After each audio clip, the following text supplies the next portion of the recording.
Salt is born of the sun and of the sea. In Goa, sea salt making is a community tradition that dates back 1500 years. We are here today to harvest our own salt and make a tasty salt-crusted fish.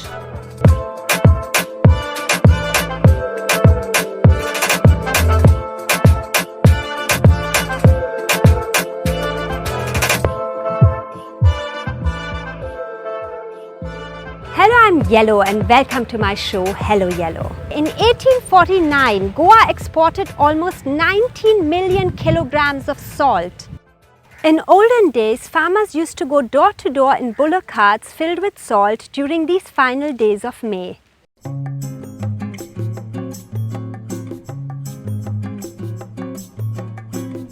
During the Roman and medieval times, salt was so expensive that it was often referred to as white gold. Considering how valuable it was, Roman soldiers were sometimes paid with salt instead of money.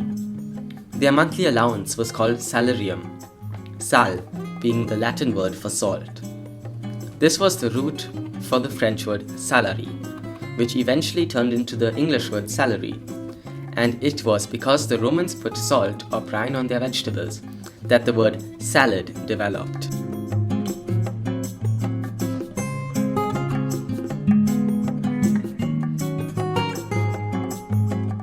Local sea salt has been used extensively by Goans in every aspect of their lives, in cooking, in preserving, and even in fertilizing crops. It is full of minerals that makes it more flavorful. It also gives a lovely earthy flavor to your dish. Regular salt will not be as good as sea salt for our salt-crusted fish.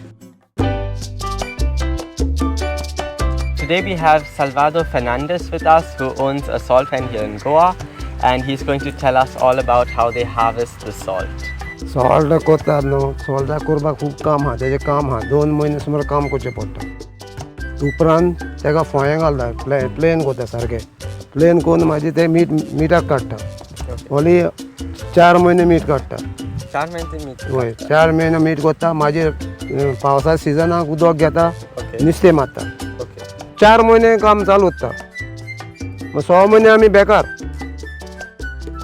हे सगळे connect आसा पायपीस connect? ना, थिंगा pipe आहा, हे पळय ते रुमा कडेन pipe आहा, तितलें उदक घेता, तितलें उदक घेवचें पडटा. इतलेंच उदक दवरचें पडटा. उदक चड दय जाल्यार आमकां पिड्यार जाता, मीठ पडना.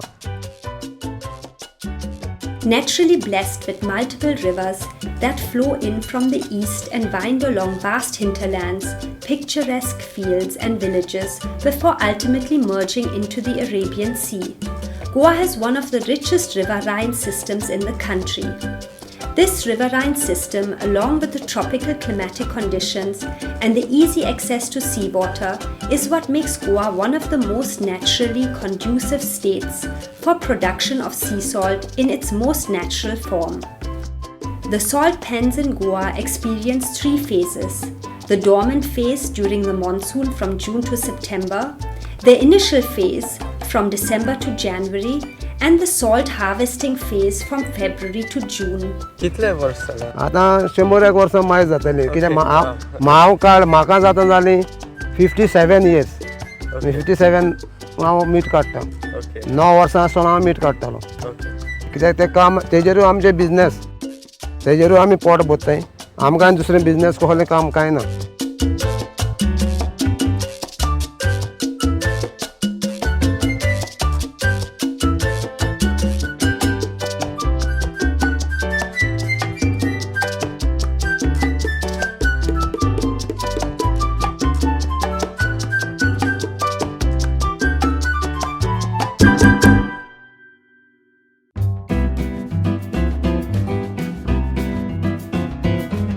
So we are in Panjim at the Panjim market, and it's reduced a lot in size recently due to the pandemic. However, there is still many people sitting, and let's go and see if we can find a really fatty fish that has scales on it. It's important that it's fatty because then it stays nice and moist in the sand crust, and it needs to have shells, otherwise it's going to become really salty.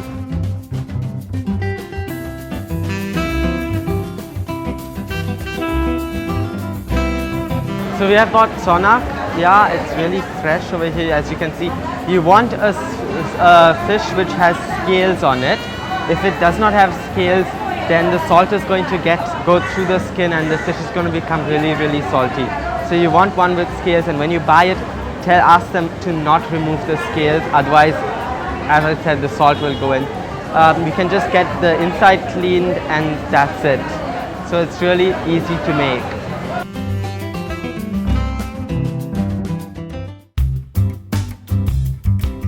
Okay, so we have our chonak here that we bought in the market today. So firstly, I'm just going to chop off the fins.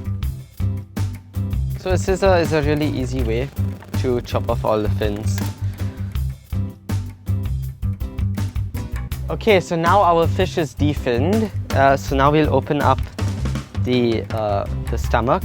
You need to be really, really careful to not pierce the stomach, otherwise it will stink a lot. If you want to cut off the head, really nice way to find where the bone ends is just to lift up the gill, and you will be able to feel the edge of the bone that will run along. Sometimes in certain fishes it's further down, but here it's right here. So then you can just cut along this line. So we'll remove the gills now, and now the fish is clean. You can see all the way through. I will now wash it off. I'm going to ask Ajay to do the other one because, well, he was cringing at me the entire time whilst I was cutting the fish. So, Ajay, up kar do, please. Thank you. What I always do after we buy salt is I strain it out or sift it out into different sizes. As you can see, as you go smaller, you're going to get less and less salt. This you can put for when you're boiling pasta or in a brine. This is our second largest one, which you can use if you're making a sauce like a tomato sauce or something like that. Something that's going to boil for a relatively long time, but not too long. This is another one. This you can use for your everyday cooking, for whatever, because this will dissolve relatively fast. If you're making something like a salad or something that's not being cooked, this is perfect because it gives a bit of a bite and it will dissolve over time. And then this is just your table salt. Something I will say though, however, is once you have all of these strained, I would put them back in the oven for just about an hour at 150 degrees, as whilst you're straining them, you can probably tell they have become sticky again and full of moisture. So that helps out. And then always keep your salt in an airtight container. Okay, so let's start with our salt crusted fish. We are going to fill the fish with a few things.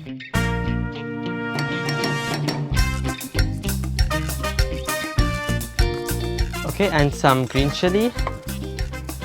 So I'm just splitting them down the middle and removing the seeds. So this will add more flavor than spice to it. And some garlic, which goes in almost everything. I'm gonna just take a heavy knife and smash it. There's no really need to peel it, as it just is there for the flavor. So this is actually really interesting. While you're putting so much salt on the outside, however the inside, because you have a fish with scales, it's not really going to become very salty on the inside. That's why you do need to still put some salt on. A bit less than normal, but still, you do still need to put it. Then I'm just going to open up the fish and I'm just going to start stuffing it with this. There's no really rhyme or reason to it, you just stuff it randomly in. Obviously you do still want to make sure that you have some cloves at the top near the head, or the garlic, and some at the bottom. So now we're going to prepare our salt. I'm going to add a little bit of water, and you want to sort of mix it in until it sort of feels like wet sand. Preferably you'd use sea salt, however you can also use any other salt. Our sea salt is now wet enough, and I'm going to get our tray in which we're going to bake the fish. And I'm going to line the bottom of the tray with salt. Just about where your fish is going to go. And I think that should be good. So now I'm just going to put the fish on top. And then, once again, as the name would imply, cover it with salt.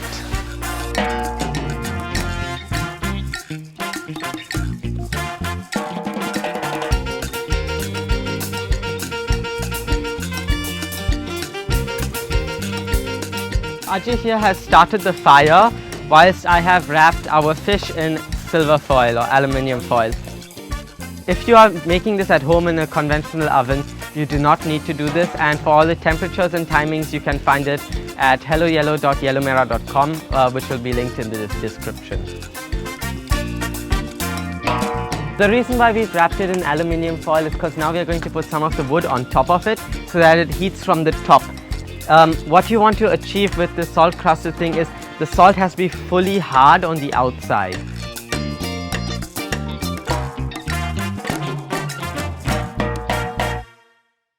As I now remove the silver foil, as you can see, it's fully set. So now we're just going to break it in half. Just hit it and it should just open right off.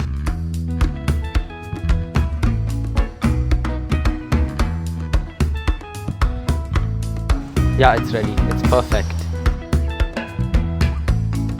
So now we'll just open this a bit and take out all the salt that is right on the edge here. So now I'm just going to cut the skin from the back like how you would fillet a fish from behind the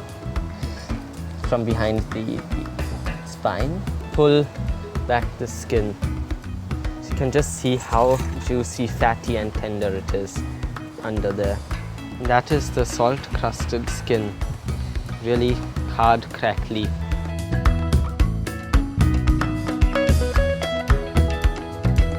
It's so soft, it's just falling apart on the knife. It's really difficult to grab. Look how nice and juicy it is.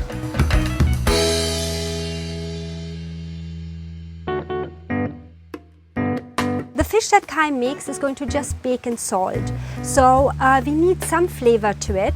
So I thought I'll make a nice salad, but I also want to put something that goes on top of the fish. I'm going to make a pesto or chutney. I don't know how to call it because it's kind of a mix between a pesto and a chutney. I'm going to show you how I make it. What I need for this is coriander, which I'll just roughly cut slightly smaller. Then I'll use some mint. So I need garlic as well, and then I need chili. I'll just use very little of the chili because I don't want it too spicy. So I'm going to take half a chili, I'm going to de-seed it, add it into this as well. What I want to add as well is a bit of the lemon rind. Now I don't have a grater with me, but I'm going to just scrape it off with the knife a bit. And then I want to use a bit of the lemon juice. Now what I want to add as well is pepper, fresh ground pepper. I'll just put it all in here. And a bit of salt. And of course, olive oil. All you want to do is you want to pound it a bit, not too much, so that the fibers get broken down a bit and the flavor comes out.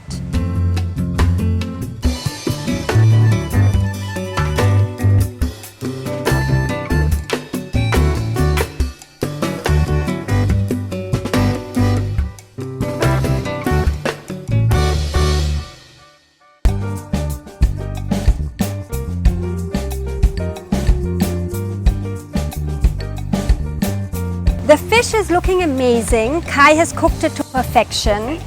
And we are going to start eating. My pesto also tastes great. I'd like to say though, it is a chutney. It's a pesto. It's a chutney with olive oil. It's a chutney with olive oil. Okay, fine. I can go with that for sure. I would highly recommend making this at home. It's quite an easy thing to make. And if you do choose to make it at home, make sure to go to helloyellow.yellowmera.com to get the full recipe of any of the food that we make on this channel.